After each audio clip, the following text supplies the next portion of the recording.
This is a Headgum original.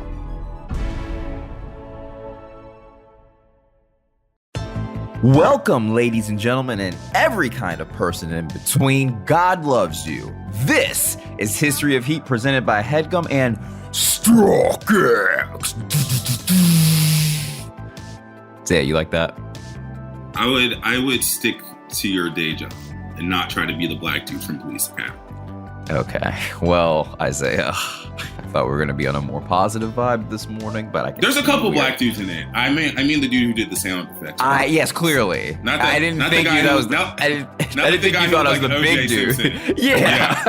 The dude who looks like OJ. Zay, we've covered a lot of ground on this podcast, right? We've talked a lot about culture, sports, fashion, favorite brands, favorite designers, why grown men shouldn't wear Billie Eilish sneakers. That was specifically a you thing. I personally don't believe in policing older men who want to wear teenage girl shoes. I personally think that it's okay if a 40-year-old man wants to stand in line to get teen girl shoes. I would never tell a man to not do that. That's something that you need to do, and you need to stop policing men's bodies.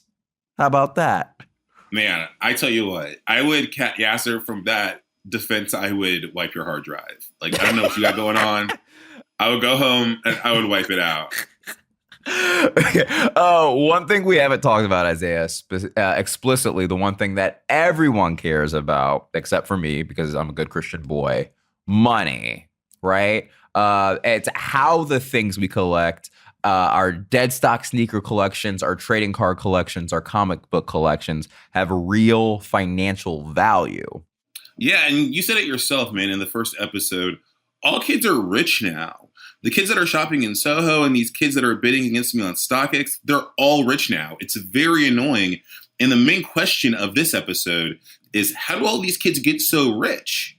Yeah, I mean, okay, sure. Some of them were born rich, right? But a lot of them were also born very rich. And then also more of them are getting rich, doing the same stuff that we've been talking, right? Like flipping sneakers, investing in Supreme, selling basketball cards. This is a whole new economy of hype, right?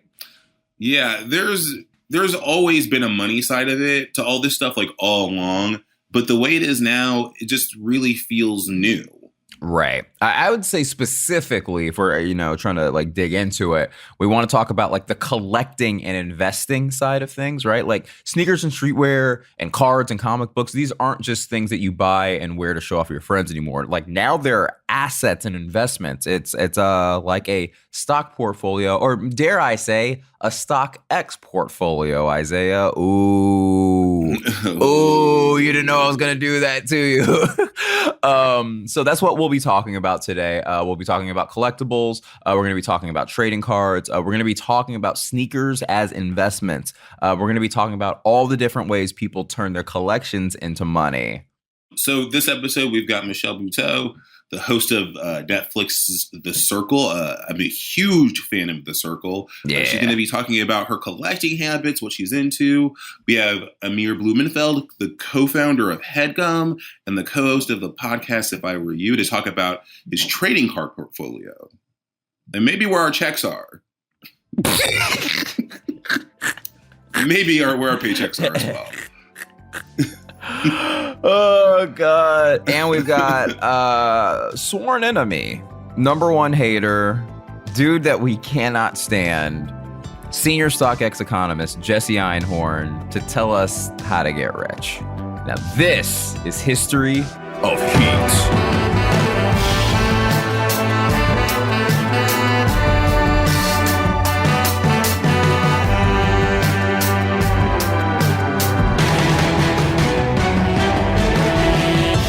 Zay, it's been a long, winding road, for us becoming adults. There's been a lot of hustles. There's been a lot of money-making schemes. There's been lots. Yeah, do you kind of remember the first thing that you quote unquote flipped?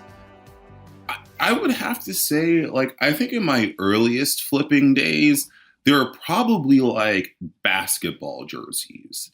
So old basketball jerseys I'd have, and I would take them to played against sports or somewhere like that and see what I could get for them, or like, a vintage thrift store or something like that. There's two parts of my jersey journey. Yeah. The first part was like, if I liked a player, I would get their jersey.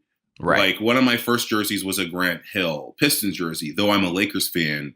And the Pistons are hated rivals of ours. I had a Pistons jersey. Right. And then I migrated out of that, and I became a jersey loyalist. And now I only really buy jerseys of teams that I support. But in terms of trading and stuff like that, I would think my earliest memories are of jerseys. And then it went into shoes. Yeah. And I didn't understand the power of it either. And like, back in the day, I would literally just sell them on Craigslist. I would just post them. I make a big post, and then I would get 5 responses about people who actually want to buy the shoes, and then 5 more of people who just wanted to have sex with me. Well, to be fair, that's on you for also posting a picture of yourself next to the shoes. It was just like a pair of Jordan 8s and then my nipple. Like, that's you were doing Anthony Weiner style photos where it's just like you laying in bed with a shoe next to you. But yeah, that's how I used to sell them. And that's really before like StockX and eBay became like a really big player in that game. Yeah. And it was so awkward because like I would meet these people. We meet in the Ralph's parking lot on Vineland near Magnolia.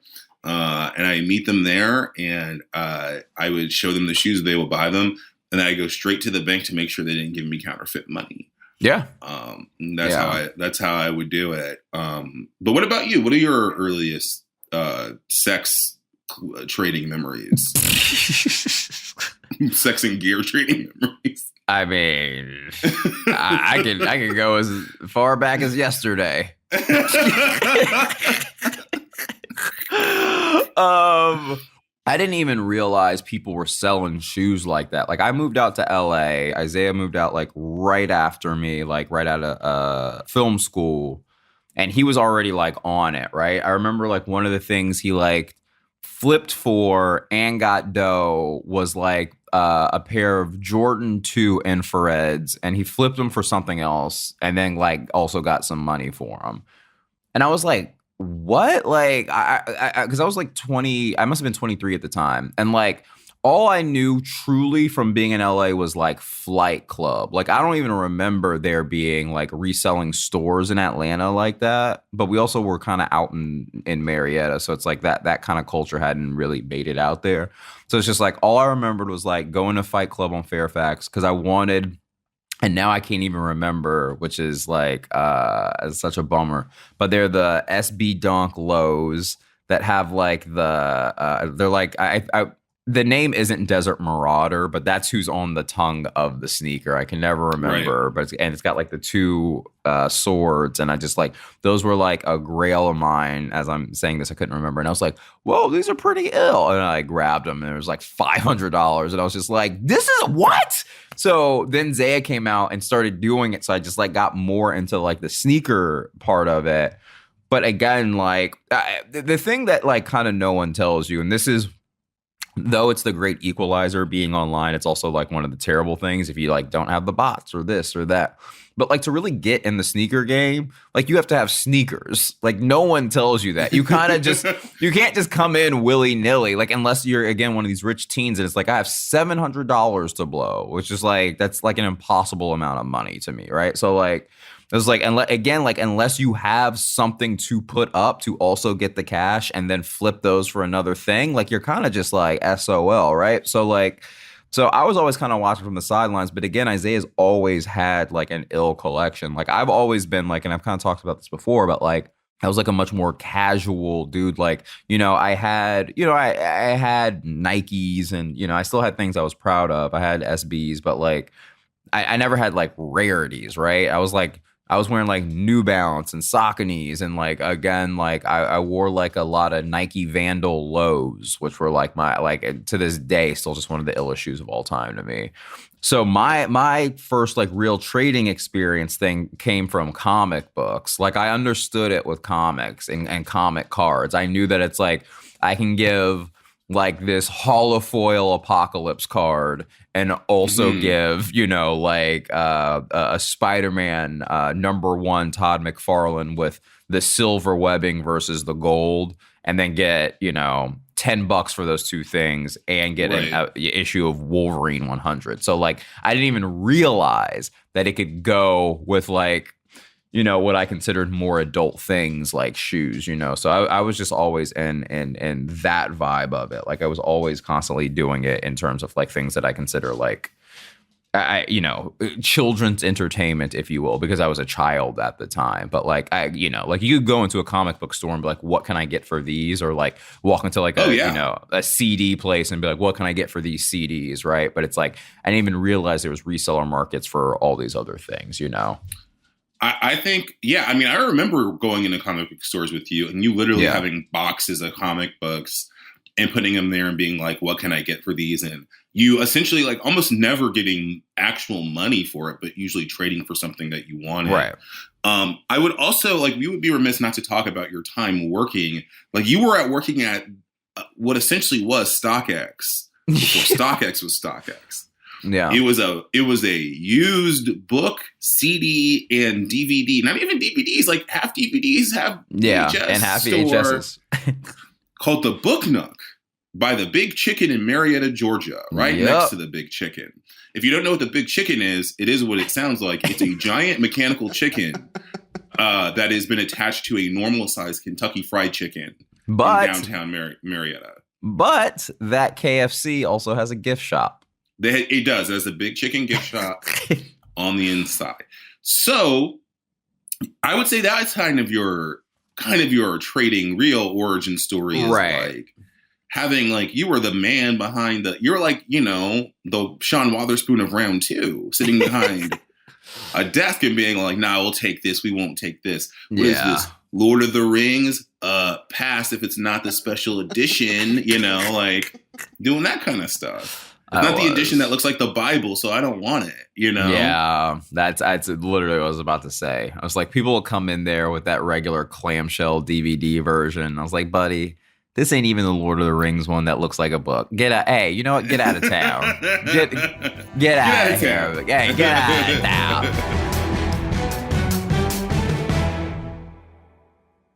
All right, people of Earth. We got Isaiah, I want to say one of the most majorist guests in history. For sure. And I said majorist because I had to make up a word because nothing quite encapsulates the superstardom of this person we're about to bring on. Truly, I've known her since I was a doorman at the Improv. A doorman. And Isaiah used to come with me because he could eat and drink for free. That would be my only meal of the day. It would be the Improv dinner. And I used to watch this person destroy on stage. She's truly one of my favorite comics. I can't say enough about her. I mean, she's truly one of the funniest people on this planet. She has a special on Netflix called Welcome to Utopia, a star of the First Wives Club television series, host of one of the most majorist TV shows in history. Truly. The Circles. That's where we call it. Where I'm from, we call it the Circles. Y'all, Michelle Buteau. Hey, Michelle. Oh my God. What in the BET Award is going on? That was so nice. That felt like a wedding speech when no one's getting married. Oh my God. You know what? Because you part of the streets and we married to the streets. Look, I remember the first time I met you. It was awkward. Oh yeah, for sure. Because I don't know if it was your first or second date with one of my friends. I don't even think it was a date. No, I met. Here's a more embarrassing story. It was, I guess, technically was, but we all went to a bar called like the Village Idiot in LA. Oh God. Yes. Hey, Melrose. Yep. and we all got like drinks and food and stuff. And like, I think y'all had already started, but I was like, I'll put it on my card. And I put the remainder of it on my card, but you guys had already closed out. But I was like, let's get more food and drinks. So we ordered all the stuff. And then I went up to the bar to close out. And I was like, I'm ready to go. And the bartender was like, your card's declined. And I was like, okay, hold on 1 second. And y'all were like, let's all leave. And I was like, all right, I'll catch up with y'all. And then I just left. And I like left my card there. It's not an exaggeration. I went back like 3 months later being like, they'll never remember me. I walked in and the dude was like, get the hell out of here. I was like, okay. Valid. I mean, that. Yeah, but I did not know the black story on that. Michelle, I was trying to ball out in front of you and your homegirl. Over nachos and a beer? Oh, no. Nachos and a few beers, okay? Which, by the way, looking back, I was like, it was probably $27. Yeah, and I was that's like, the saddest part of it all. I could not have had less money. Yeah. But look at you now, bud. Look. And it took was 15 years to come back on a podcast. But to be fair, he is still my doorman. So that's what Yassir's up to. Yeah. He still works the front door of my building. Yeah, So. but I'm your brother, and no one's gonna watch you more carefully. And I love you. I love you too, Yassir. I was gonna say, there's always an awkward moment when I see you though, because I saw you at like an HBO premiere thing, and we asked, there was hors d'oeuvres being passed around. And you asked the lady, is this vegetarian? Because I'm vegetarian. And she said, yes, no meat. And you took a bite and it was meat. Yeah, it was like, by the way, not just meat, it was like full on sausage. I was like, you couldn't have gotten further away from what vegetarian means. I know. I was like, let me just walk away from this moment. I'm so sorry. Yeah, thank you for that though. Next time I'll hold your hair, girl. Michelle. If you get sick. First of all, in the hood. I will do that. In the hood, they call me girl. So you're making yourself real familiar. All right, Michelle. This is we're talking about collectibles, and Isaiah has a question for you because I as your friend and number one fan have already spoken too much, but he was like, I don't know her as well, and I'm taller and darker and more handsome, and I feel like I should interject myself. And I was like, all right, you didn't have to say all that, but go ahead and ask your question. We did meet once briefly outside of the Hollywood Improv, but neither one of you remember that, so I guess it wasn't that big of a deal. Was it one of those moments where like a show just let out? And Yes, there was a lot of people. Okay. Yes, it was. Yes, it was. That feels like the end of like the night at the club where everyone's coming out and it's like, that's what you look like? You know what I mean? Or like when the wedding just got done and we're just like, why is there rice in my eye? So I'm sorry. No, it's okay. I didn't have the inner power, inner strength that I have now back then. So if you didn't read it, it was me. I had a lot of growing to do. Speaking of growing. Girl, I am so proud of you. What a journey. You better take his space. Mm-hmm. Speaking of growing up, did you collect anything? Is there anything? Oh, we got a segue. Yeah, I told you my inner power. I cannot be contained. What in the Steve Harvey is going on, honey? So I love anything that is like slightly Caribbean or African that has my zodiac sign on it. Oh, cool. So this is what I've like collected. Girl, I used to do stamps, but then we moved and there was a flood. And postcards, because my dad traveled to over 50 countries for his job, so I used to collect postcards. But really what I've held on to over the years is stuff with my zodiac sign on it. Did you mention your dad to be like, oh, Yassir and Isaiah don't talk to their dads? Was that like a thing? Was that an on-purpose thing? I'm so glad you picked up on it. Okay. I just want to make sure, because it feels like you didn't need to say that part. You could have just said, I collect postcards, but you were like, my dad! It was like, okay, Michelle, thanks so much. Wait, the thing that you were holding up that had your zodiac sign on it, what was it? Just for the listeners at home. Let's get back to your dad.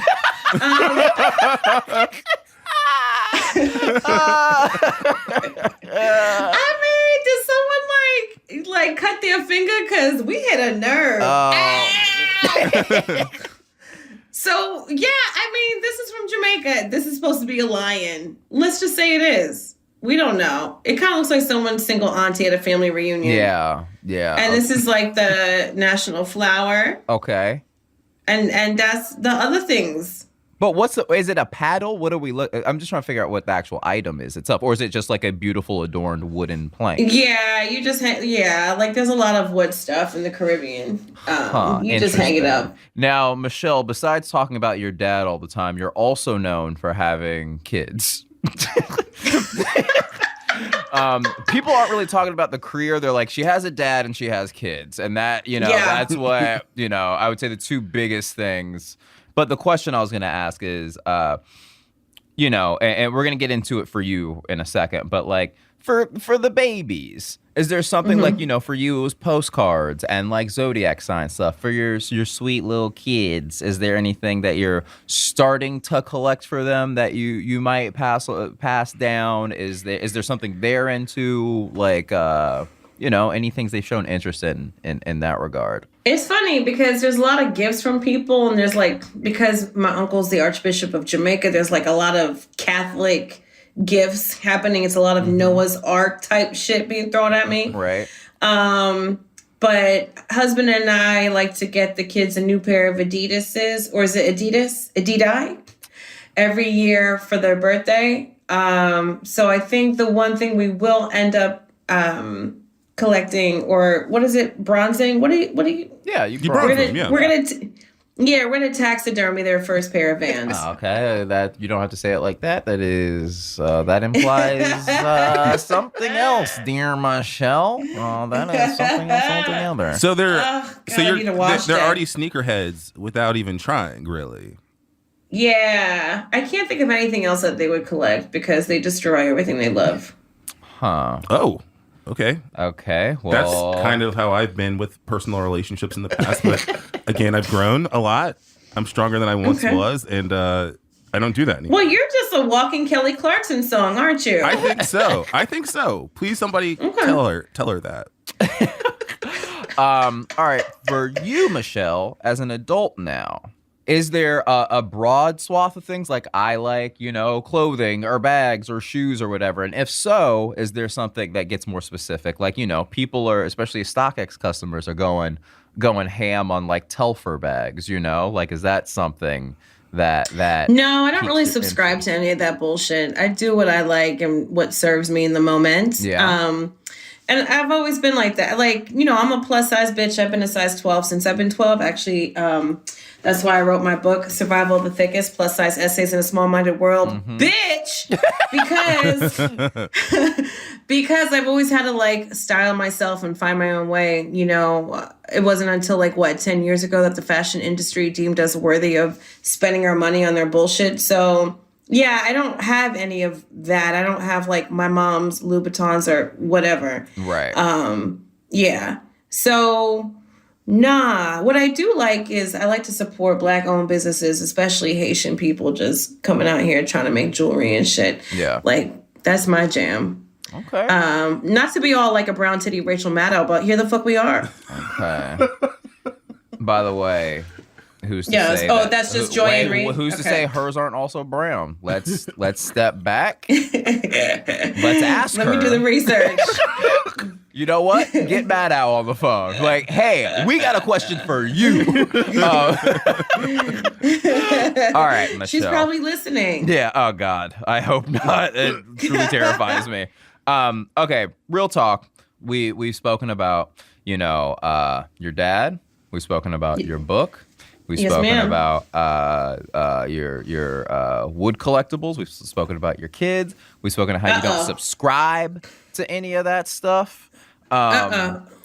Is there anything else that you want to plug?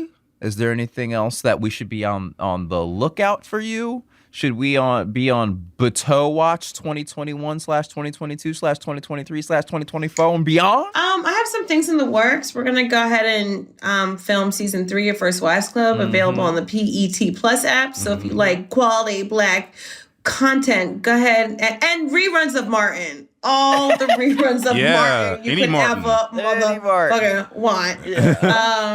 Yeah, there's also a season 4 and 5 of The Circle coming out, which is really fun. It's such a fun show. I mean, VO is dope because I could just like be braless and, you know, work from like look how you guys look. You know what I mean? Okay. Just comfortable. Just really comfortable. Okay, my outfit was $10,000, but go ahead. But I also think it's a very important show too because you can't get away from social media, and it's just like, how does that even look if we make that a competition game? And it's so interesting to me too, like people that go on there and catfish, because the reasons why they catfish is sure it's gameplay, but it says a lot more about society. Like, Yeah.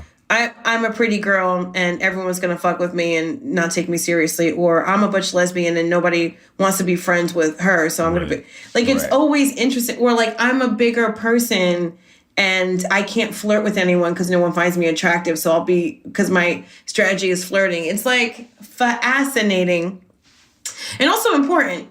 So anyway, season 4 and 5 of The Circle, I feel like there's some other stuff going on, but I don't know. We'll see. Okay. On the podcast, are you willing to give your home address so me and Isaiah can come by? No. Okay. Do you have any general advice for us? Just anything? I have general advice for you and for people, anyone that's listening. And I always say this to people too when they're just like, how do I get started in comedy? Which is like such a dumb question. It's like, just start. Don't talk yourself out of what you believe in. The most talented people I know are always in a corner, like second guessing themselves. And it's just like, there are basic people out here making lots of money. You can go out there and just show your shit and do your thing. It'll only get better. Don't be afraid of success or failure. The end. Wow. Okay. That was actually really Here's great. the thing. I want to give you credit for saying something really smart, but I already have that all tattooed on my back. So you can stop quoting Tuesdays with Maury because I read that passage also. P.S. Little known fact, I used to do warm up for the Maury Povich show when I first started stand-up comedy. I really couldn't do warm up. It just ended up being like dance contest between like a white person and a black person. So I was like, what the fuck we gotta do? And they didn't even pay me. They paid me in pizza slices. Whew. See, that's because they knew you knew who your father was. And they were like, she doesn't need any more confidence. That's that show is right. specifically for people like me and Zaya. I feel like y'all should be doing a podcast for 23andMe. Yeah, but they don't, on 23andMe, they don't be fresh though. They be all sad because they're like, who's this person in relation to me? You know, they spend all their money on genetic testing. They don't really step out the house but it's fresh. really great. They tell you what you're predisposed to, why you might not like cilantro, why you have a freckle on your butt. It's very interesting if you let it. Okay, this has been Michelle Buteau for 23andMe. We just want to thank everyone so much for tuning in. But no, Michelle, thank you so much for stopping by and giving Isaiah the confidence that he needed. I've been fine. Okay, yes, thank you. That's cool. I didn't even know I was doing this podcast. I thought it was Joe Rogan. Oh no, yeah. He's next. We're the warm up for Joe Rogan. So have your horse pace ready, girl. Yeah, he's sick. Oh boy! He's sick right now, so he's coming a little late. He said he had a pretty I'm gonna go bad watch cough. episodes of Fear Factor, BRB.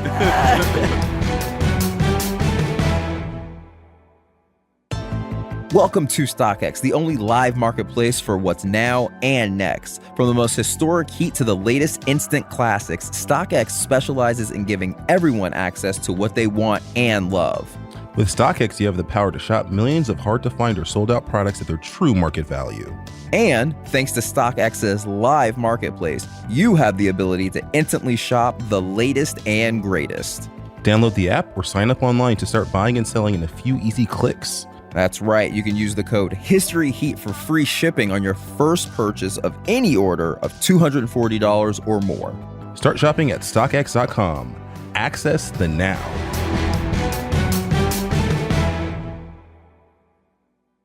Oh my God, people of Earth, it is going down in a major way. Isaiah, we got a guest in the building. Okay. We got a leader of sorts, a president. of sorts, a Joe Biden, a Kamala, if you will, of sorts, a GWB, that's George W. Bush. I would say this next guest is the George W. Bush, the George W. Bush of Headgum. That's right.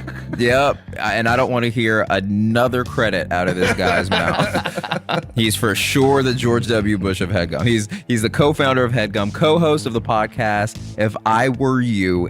People, make some noise at home. I want you to stomp your feet, clap those hands for Amir Blumenfeld, ladies and gentlemen. Yes. Woo! Thank you. I do get that a lot, so it's cool that it trickled all the way down to you. All right, Amir, look. You thought you were going to come on here and just tee-hee-hee and kiki with your boys, Isaiah, Big J, and Yass. But we got some Katie Couric style questions for you, all right? Okay. Some Morning KCQs. show style. Yeah. You know, we're coming at you like Reese Witherspoon in the morning show. No mercy. Okay. All right? You ready for this?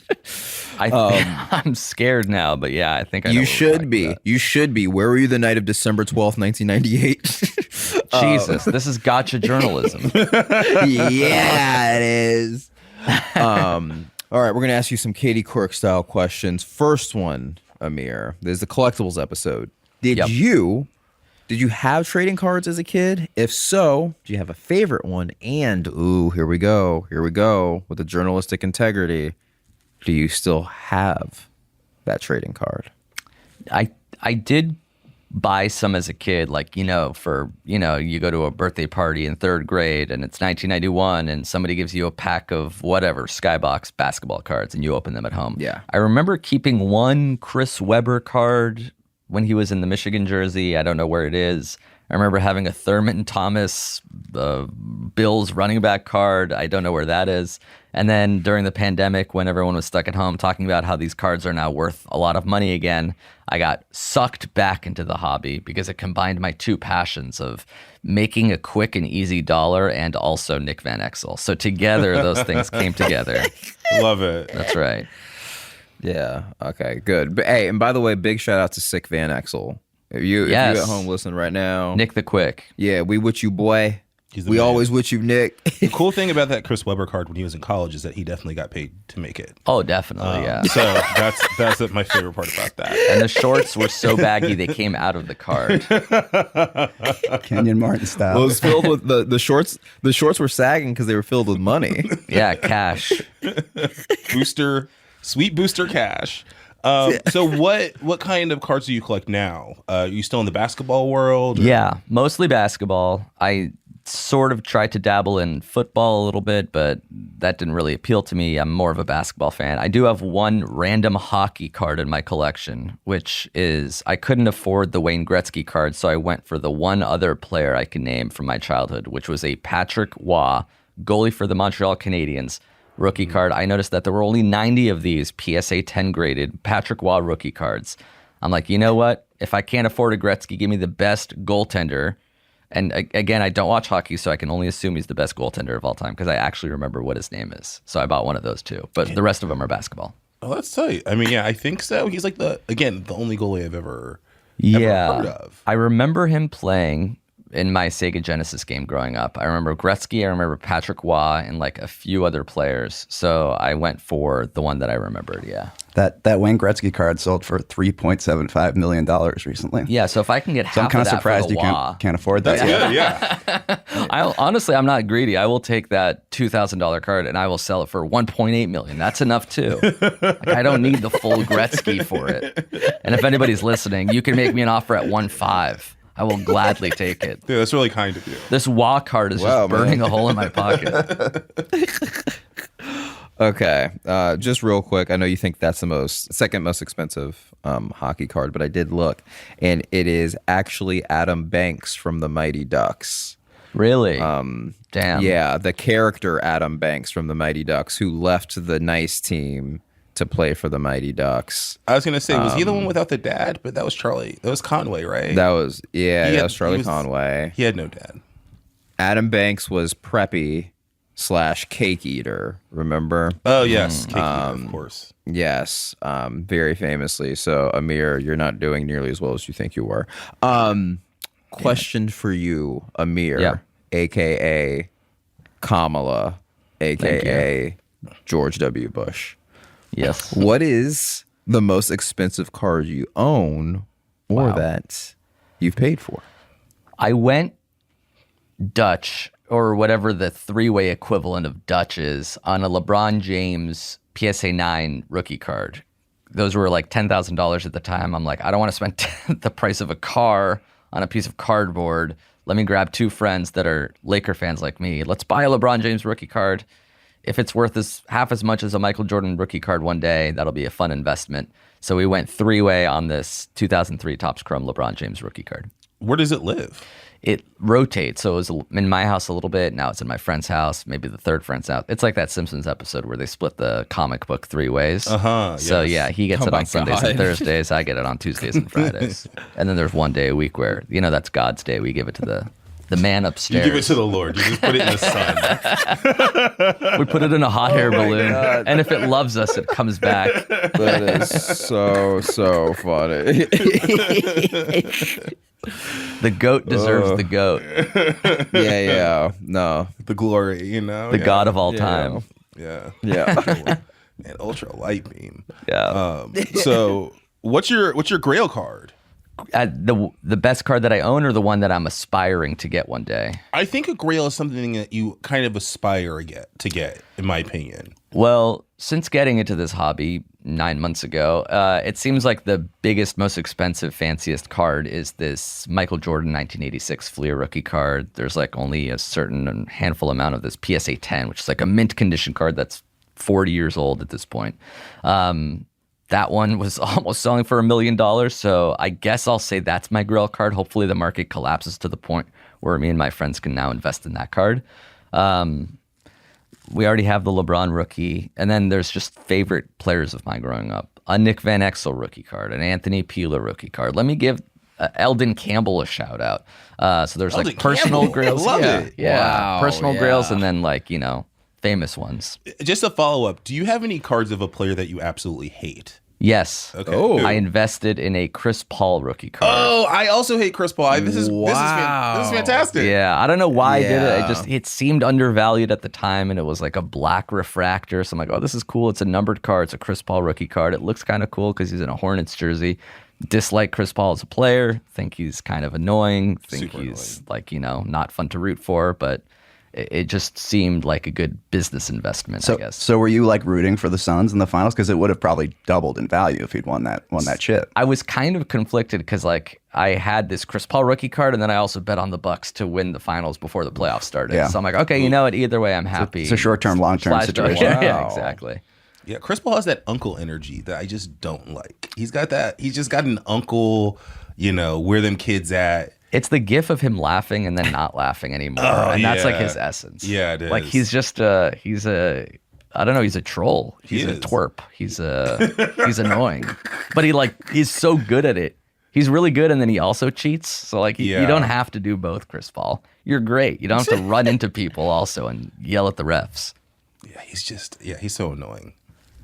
Great basketball player though. Amazing. Yes.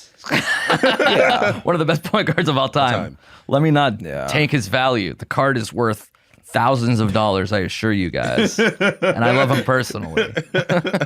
Well, as someone who's known as the Chris Paul of podcasting, No. I gotta say that this is pretty The pod pretty god. conflicting for me. Yeah. Well, it's what they mean is it's just that like I should be taller and I'm not, and I have really nice eyes. Oh, wow, thank you. Okay. I'm So- probably Chris Paul's height. I'm like a little under 6 feet, which I assume Chris Paul is. Yeah. In his whack Yeah, Jordans, for he's sure. probably a little bit over 6 feet. Oh my god. Yeah. I take shots at Chris Paul on every podcast I'm on, Yassir. You know this. Yeah. This is really. This truly is do. not. You're going to get cast in a State Farm commercial with it one day and be like, Yeah, I'm such a big yeah. fan. Wait, I feel like our own, our best friend, our own Robin Quivers, Jesse. Oh. Jesse had a question. I'm raising that my he wanted hand. to toss I'm in raising. there. You do guys this. can't see it Yeah, because you're yeah, listening to this, do but I'm it. raising my hand. No, I'm curious. Like, so okay, you think about these, as investments. Like, how much are you really like taking this into account to your long? I'm sure you're a smart man. You're a financial planner. Yeah. You've read all the books about how to retire at a young age. how big does this actually play into your like long-term retirement plans? Is this just funny money, or are you like, you know what, this is going to pay for a lake house someday? I think it's mostly funny money. It's money where it's like, if all these cards got devalued, it wouldn't ruin me. Yeah. I'm not like putting my actual life savings into these things. But like at the same time, if they like, 5 to 10x, I'm like, oh, that's kind of fun. I was so smart in 2020 that now it's 2036 and this Patrick Waugh card is worth $800,000 because I don't know, he was in a famous murder suicide and there's only 92 of these. What? I mean, these hockey players, the goalies get enough hits. Good. Their heads aren't good. Yeah. Take enough hits. Yeah. I mean, obviously I don't want it to happen, but I'm just saying I'm financially incentivized for Patrick Waugh to maybe go crazy one day, kill a few people himself. Hey, Amir, you're saying that now, but the value of my Chris Benoit trading card tanked after that whole thing. Yeah, Jesus. man. So be careful. Now I don't know what to root for. I'm really conflicted. Hey, you know what? I'll say don't root for a murder-suicide. Okay, that's what fair. I would But say. you know what? You called me the George Bush of podcasting, so now I very conflicted. Yeah, he's doing it. He's doing the George Bush. I'm going to throw my shoe at you. Yeah, watch this drive. Remember that from Fahrenheit 9/11? Oh yeah, buddy. Yeah. Was that the closing thing, or was Yeah. the closing thing him stumbling over the "shame on you" quote? Oh no, I think it was that. Now watch this drive. Yeah, Yeah, it's so funny. Great Man, drive. man. Great One of the golfer. best comedies. Fahrenheit 9/11. yes. People don't talk about it that much. Oh my god, I know. Do you guys remember that shoe that they threw at George W. Bush? Yeah, he ducked it really well. Yeah, we have that on StockX. Wow, you Yeah. have that shoe. What is it? It's a Air Max 1. Oh, man, that's Wow. a decent sneaker. You're checking your good shit at Yeah, George W. Bush. Right, Oh, left. No, he threw both. that's why right? it was such a powerful political point. I would have worn a pair of Reeboks. If he'd just thrown like a beater at it, it wouldn't have made nearly as much of them. This is the damn chucking a shoe at Bush. I'm wearing some One of Asics. one. Yeah. Yeah. shape ups. I have the shoes. I bought them off StockX. I have the shoes that Terry Crews was wearing when he tweeted BLM is becoming black supremacists. Wow, what shoes are those? Yeah. They're worth $4. Damn it. Yeah, they're worth $4. I sold them to someone who works at Newsmax. Amir, it feels like you are like, I love what these guys are talking about, but I gotta go. No, So- not at all. Look, man, it's so clear you gotta go. Okay, So you know what? You should just get out of here, okay? thank you, and thank you for having me. Oh, Hey, man, thanks for you know being what? on. First of all, don't play us like that. You begged us. You were literally begging us. Every email, every text, every tweet. Isaiah, pull up the tweets where Amir was begging us to be on the podcast. Those were DMs. We don't have to air dirty I don't have laundry. to. I don't want to encourage people to go to my Twitter. Okay, Amir, you've already, we plugged the podcast. We Yep. plugged how you are our boss. Hell yeah, you did it all, and we got it out Is of the way. there? up Do you front.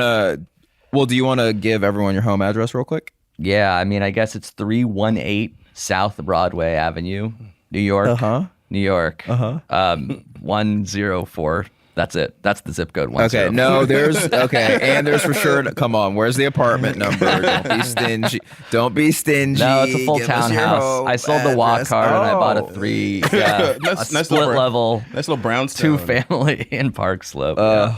God. All right, Amir, for real, thank you so much very for much, joining man. us. Really appreciate And hang out a little bit longer so you can give me and Zaya a ride. Oh my gosh. All right, fine. Can I leave now and call you guys an Uber? Do I have to wait? No, you have to wait. All right, fine. I don't want to wear a mask, so. know.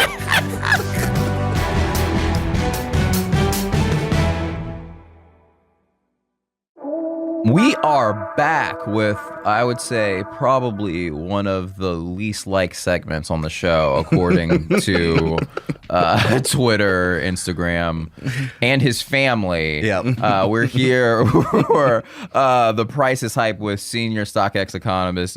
Again, not very beloved, Jesse Einhorn. We keep having him back, even though people are like, definitely not. Yeah. That's Yeah. the big thing. I would say, like, people stop me on the street and they Yeah, don't I really know me like that, but they're like, "You're Yassir listener." I'm like, "Yeah," and they're like, "You, the Jesse guy." Yeah. Big no, and they do a thumbs down. Yeah. You know. No, it's like my dad actually sent Yassir an email being like, can you just like not have the segment? I love the podcast, Right. but I'm tired of hearing this guy talk. And Right. that's my dad. Yeah, And no, I funny was thing is- BCC'd on that email. Yeah, I was BCC'd. He actually a bunch of people were actually CC'd. He doesn't know the difference between BCC and CC. Okay. So like he actually put like my teachers growing up, Yeah, like yeah. a couple cousins. You were on that, and like he couldn't even figure out how to BCC it. So it's like I saw them all, and it was really a blow to my Well, I self-esteem. was gonna say, yeah, and this is weird, but your girlfriend called Isaiah on FaceTime and said, "Can you stop? Like, I don't like the way Jesse sounds on the podcast." Do you remember that? Yeah. There's never been such a consensus around a single issue than like me not doing the segment. But you know what? Contract's We the gotta contract. keep doing. We gotta keep doing it. Wow. So let's do it. Yeah. Let's Price do is it. right. Yeah.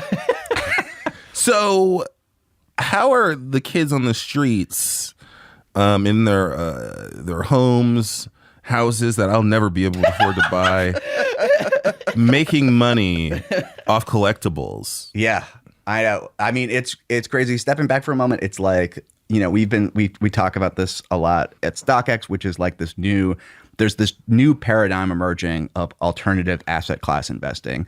And it's like no one just wants to invest in like Walmart stock anymore, or like, you know, whatever, Oklahoma real estate.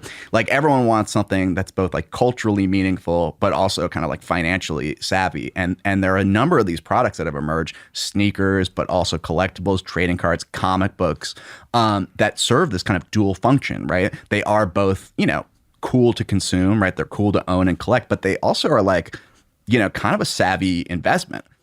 I think we've kind of talked about this before, but like, especially with like a collectibles market, you as senior economist, are there like tangible cultural moments or things that you can look to and say like, this has affected the price of, for the sake of argument, not even just like sneakers, but like things all around, like now collectibles have gone up, or like trading cards have gone up because LeBron talked about it, or, you know, whatever. Yeah, trading cards are probably the best example because there's like a really predictable kind of movement both in like the overall market and then specific cards. So it's like, yeah, like when a player gets injured, value goes down, right? When a player gets like inducted in the Hall of Fame, value goes up. But then there's like crazy seasonal stuff. Like pretty much every time the NBA draft rolls around, like the market heats up and like prices start going up. And so there's like, you know, I think trading cards are maybe the best example of that. But then like outside of that space, there's obviously, I don't know if we talked about before, but like, you know, with sneakers, for instance, The Last Dance had this like huge effect on sneaker prices, particularly Jordan prices, and also like Pippen stuff on StockX, Rodman stuff. It all went up in value. And so those kind of cultural moments can also be huge for sneaker collecting as well. Okay, I have two questions. One, do you guys think Scottie Pippen is okay? And number two, if you had a trading card of yourself, and someone put it on StockX, what do you think the highest it would go for is? I think right now, like, I'm gonna give myself $50. I'm going for 50. Would it be like one of the, it's like they make kind of insert chase cards. There's like refractors and like autos. Would it be an auto card or would it just be like a base card? We'll say base, but it's a rookie. Okay. It's a Jesse Einhorn. It's a rookie. An Isaiah Lester rookie. Yeah. I think like I would say like $100. I got some people in my life willing to pay money. Wow. Yeah. Wow. Okay, but that's Despite the email. no, but that's a thing. Yeah. It has to be like, it's just it can't be friends and No, family? no. Then It's like just like I don't know, $10, $5 maybe. Okay. What about you, Yassir? I was gonna say $50. Yeah. Wow. I was gonna say that, not that there's anything special. I think so. Seeing one person bid on it would drive it just enough till once it got to 50, someone would be like, "Wait, who is this guy?" Right. There'd be like some hype. Yeah. Like it would just kind of be like, "Oh, I gotta get it." Right, Wait, right. There'd what? be like some Yassir rookie FOMO Right. in the marketplace. But yes, and then Pippen being okay, I mean, I hope so. It was like, you know, there was a lot of interest in The Last Dance when that came out, and it was like 99% of questions about that team when it comes to StockX are like, tell me about Jordans. But that week, the week of the Pippen episode, people wanted to know what Pippen products were doing on StockX, and it's nice to give the guy his flowers.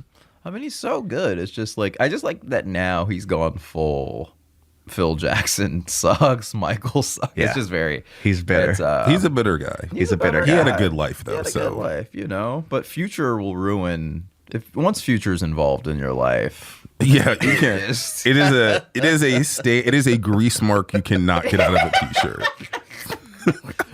So if Future's listening, please stay away from me and my family. Yeah. We all understand why certain products go up in value, like a classic Jordan 1 Chicago. That's an iconic sneaker. It makes sense that it would grow more valuable over time. But what are some reasons why values go down? Yeah, I mean, that's obviously a super important question. And it's one a lot of people ask. You know, what for sneakers, right? There's a really obvious one. The biggest risk, if you're like a sneaker investor, is restocks. And it might be so obvious that you don't even think about it, right? But it's like, it really, if you're an investor in these things and like your portfolio is built around, you know, say like Yeezy 350s, if Kanye goes on a run and starts restocking like, you know, 10 colorways of the original Yeezy 350 V2s, like you're going to lose significant value.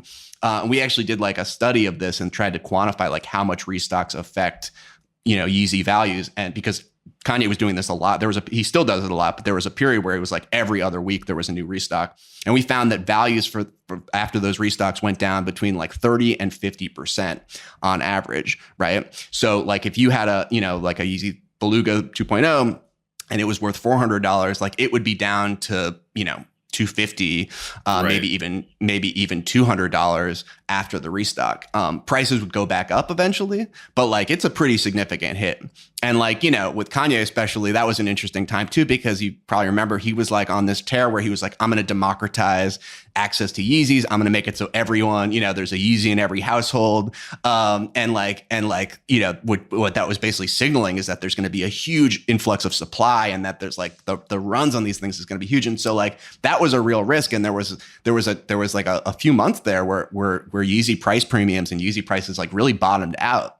And it was like, you know, again, it's like there's a bright side to this, right? It meant that more people could buy them at retail, but like as an investment, it was not good. And, you know, and also I would argue that it's not great for the brand either. Like there has to be a certain amount of hype and exclusivity around these things. Right. But with something as, I don't know, as iconic as the Yeezy brand, does that matter as much? Because like he does restock them and he does do all this stuff, but he still sells out whatever shoe he puts out every single week.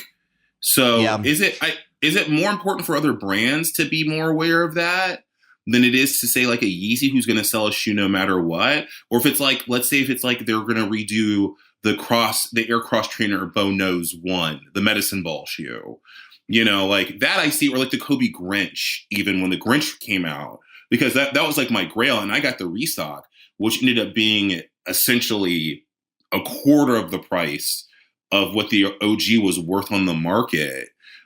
Is it the brand though? Because I do think that in a weird way, Kanye's kind of won by doing that. Because like, again, the same thing happened where there was a pair of shoes that only released in Asia that he released here that I got, that he re-released here. And I was just like, oh, these are significantly cheaper, but I don't know. Is that one specific pair though? Like, I don't know, like, and I know like there's rumors of like the Beluga reflectives coming out soon that are, he's supposed to, the word on the street is that he's releasing 1 million pairs of them. So clearly the Beluga OG will be more valuable than the reflective, but I was just wondering, like, does it matter more for certain brands than it does for others? I do think Kanye has a certain degree of like invulnerability to this just because he is such a strong brand. But, you know, 2 points I'll make. One is that like, you know, there was that time, I think it was like 2000, I want to say like late 2019, 2020, where there were so many Yeezy releases and there were so many of them that prices really were like kind of bottoming out and they weren't selling out. There were a couple instances where they would sit on shelves and like you could get them for days. And like, you know, alarm bells were going off, you know, I'm sure in Calabasas and to some degree, you know, also in, you know, among the day traders and resellers and investors in these products, because it was like, oh, this could be the end of the Yeezy brand. Wait, can I interject with a question? Yeah, because absolutely. here's the if we're talking about like the stock market of it all and the investment of it all, like again, so much of it is speculation, right? And I think that also what we're talking about that I think can't be separated from that is the idea that like Kanye became like publicly became like this hated figure for a second, right? Not amongst me and Zaya, but like, but he was on a, you know, it was the Trump stuff. There was like a lot, there's the red hat stuff, like him and Jay-Z, like there was all these things happening, like an announcement for running for president. So it's like, the hard part for me to reconcile is how much of that was actual public disdain that was happening along with a huge surplus of shoes. Because I wonder if had he just, for the sake of, this is a speculation, but if Kanye stays quiet and releases the same amount of shoes, does he still sell out? And I think December actually will be this December will be the kind of marker or litmus test for that, right? He's releasing 14 Yeezys this month. And like, this is politically the quietest he's been in a long time. So I guess maybe we'll see. But anyway, sorry, I was just wondering if they look at that. That's a great point. I mean, there was like, this is not a debate that most people know about because most people aren't this deep in the weeds, but there was and there is this like kind of debate, right? It's basically a demand side versus supply side debate about why Yeezys sort of had that low point. The supply side argument is that there was just too many Yeezys being released, and the demand side was like the MAGA hat. And like your point is that, if he takes out takes the MAGA hat off and it's just the supply side this December and we get 14 Yeezys, like, you know, will we see the same kind of effect on prices, or will these still be like real investable, like high quality investments? And it's a great like sort of natural experiment. It's like, you know, ideally he would like change his party registration and like, you know, endorse, you know, Pete Buttigieg for president, so we could get like a pure A/B test of like, you know, how Kanye's politics affect. I honestly think saying he's for Pete Buttigieg would actually hurt him more. He does like a Panic at the Disco like dance. God, I truly be like, I would be like, I'm out. Yeah, that might kill it. I mean, it is like it's a super interesting and kind of open question. I will say that like, you know, what we saw to give us another data point, like what happened with Pharrell NMDs, where they released just a ton of Pharrell NMDs in like 2017. Yeah. And they used to be one of the most like high quality investment sneakers you could find. Like prices would stay up, and we did a study of this, like the number of releases during that like 2017 era, it was insane. Like it was like one every other week.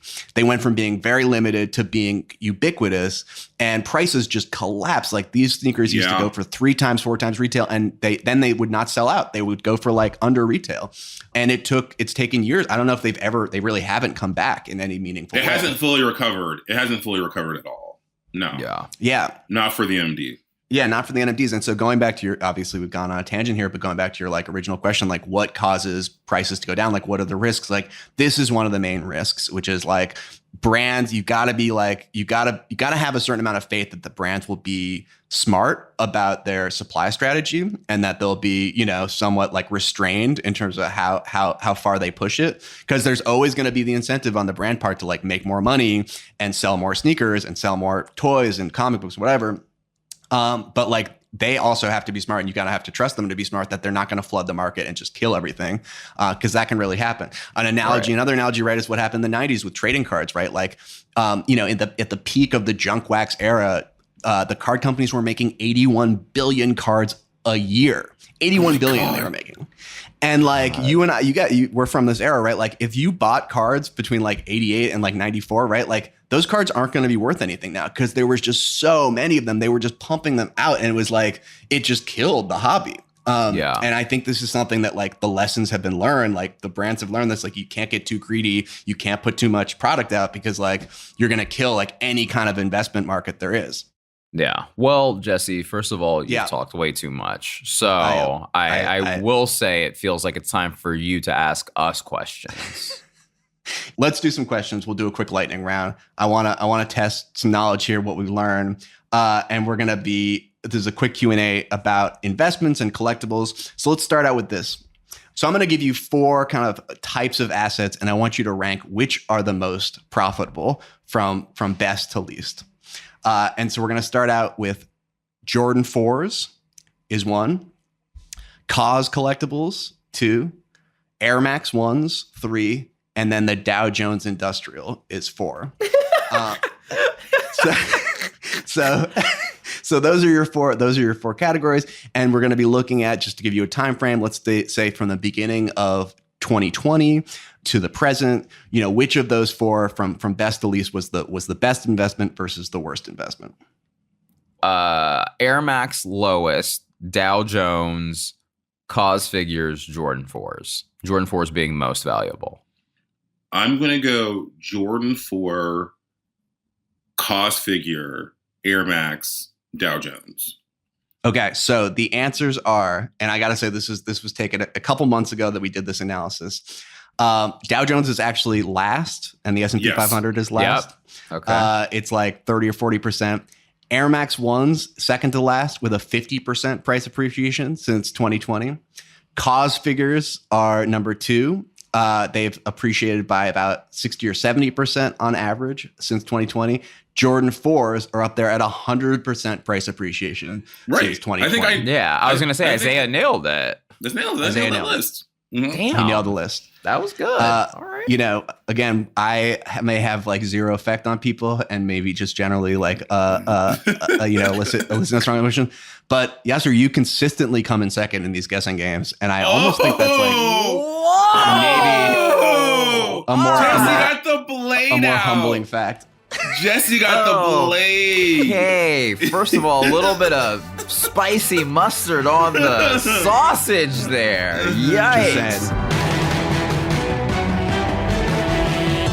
All right, everyone. That was resident nerd Jesse Einhorn, StockX senior economist. Probably just tip-tapping away on one of those calculators that prints out the numbers. You have to crank it as you go. Yeah. He wears a little visor. Yeah. It's like, do you have to be union? Do you have to be in a union? Yeah, Jesse. Jesse, do you have to be union? Yeah. Okay. Absolutely. Yeah, we're with Unite here. Okay.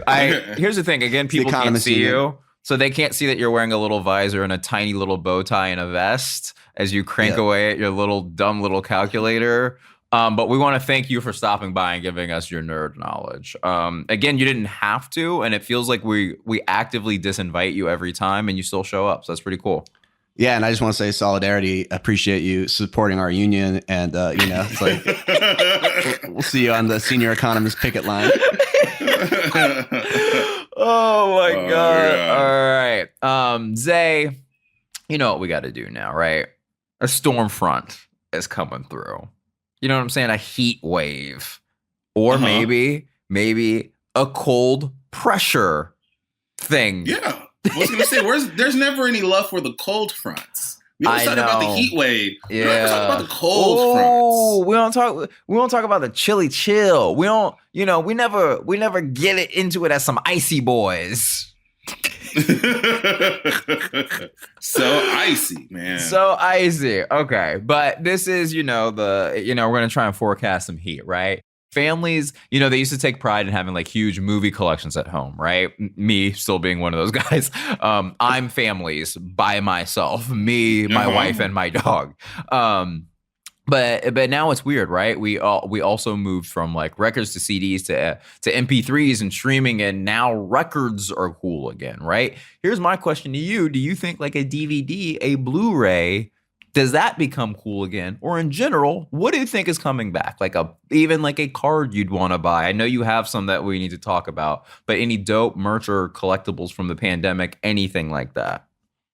I think what's going to be like in terms of a really good, strong collectible. For one, yeah, I do think DVDs will be cool again. I think any old technology will be cool again. Yeah. I think that like in-ear wired earbuds that aren't Apple, there's like old headphones and like CD players. You see places like that'll have like the first generation iPhone. It's like $10,000. I think you'll definitely see a lot more of that, especially as we move into like a metaverse and people will be wearing headsets for stuff and they won't be looking at a computer screen as often as they are now, or like a laptop screen. Yeah. So I think like old technology will be something, and just like, like it's like as scary as this is, but like a robot that was just a toy and not also your best friend, like they will be in 20 years. That will also be very popular. But like Yeah, I do. I do think that kind of stuff will always be popular from here on out. It's like finding old stuff from like, the like kitschy stuff from the 50s and 60s, like an old Yeezy Bake Oven. It's like now it'll just be stuff that we kind of grew up with. But in terms of what I think the future is going to have in terms of collectible, I think it's going to be like newspapers and magazines, like even more so as it is than it is now. But to like have a Time magazine cover with like whoever on it, or like the person of the year from 1994, that'll be like a big get because papers are dying. Right. So I think to have that, or like an old newspaper or something, I think like that will be a collectible thing. The sports section from when Tampa Bay won the Super Bowl last year, just stuff like that, I think will be valuable. The sports section from the Ray Lewis being in Atlanta. Yeah. I feel like the Snitcher Bowl. The Snitcher Bowl. Ray Lewis, when he's dancing, it's like he's not screaming, he's snitching. He's screaming somebody's name when after he does that little dance. Like, he's like, his name was Mike. Man, bad guy. That's what I think. Yeah. I think it'll be stuff like, the stuff that we're no longer about to start making. Like, I think people naturally will want to collect those things. It's really interesting. What about you? Mine's goofy just because they haven't happened yet, but I do think they're going to come back. I don't know how long they'll last, and I mean that sincerely.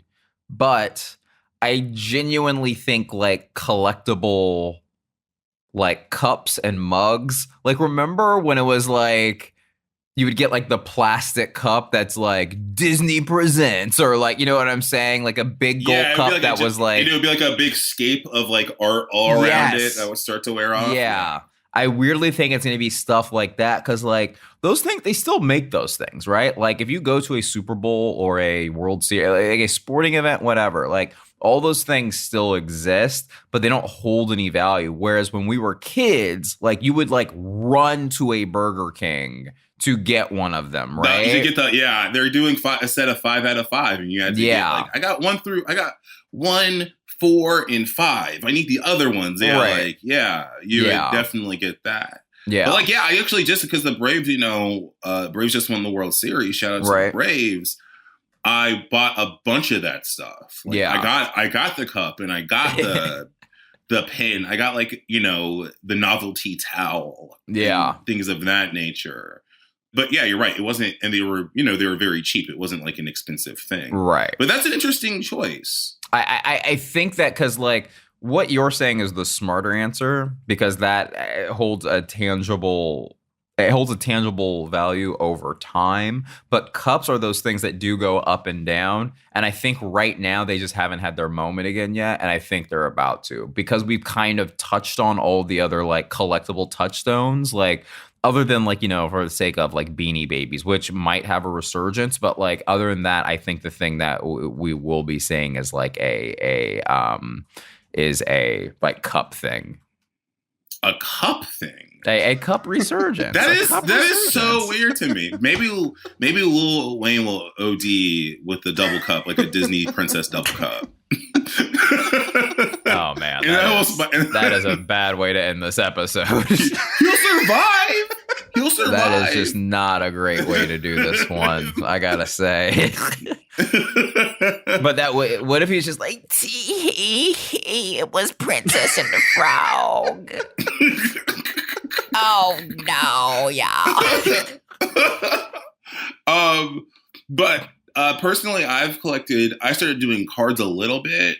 I'm just like dabbling in cards again. I actually ended up buying a pack of cards on a whim, and it had a Jalen Green rookie in it with a piece of his jersey. And I was like, "Oh, I'm off to a flying start." That's so I get the hook now, because like I wanted to buy 5 more boxes after that, but that's not going to be in there again. I just got super lucky, right? No, and now I want Jalen Green to just shine with his locks and his long pretty hair. He got like the pom braids, like for the little girl from the Proud Family. Yeah, he's got like that. He's got that look going on. Yeah. Okay. Well, look, I feel like you ending it on like a Lil Wayne, Jalen Green thing is way worse than me calling it a cup thing, but I digress. It's Ariel. The little mermaid drinking off something blue. It's like, you mean the ocean? You mean the ocean? All right, y'all. Thank you so much for listening to History of Heat presented by StockX and Headgum. The first nerd, everyone knows his name. My name's Jesse Einhorn. Thank you very much. Oh, my God. And my co-host and my best friend, his name is Isaiah Lester. And I'm Yassir Lester. Thank y'all so much for listening, and we will be right back with y'all soon. Peace.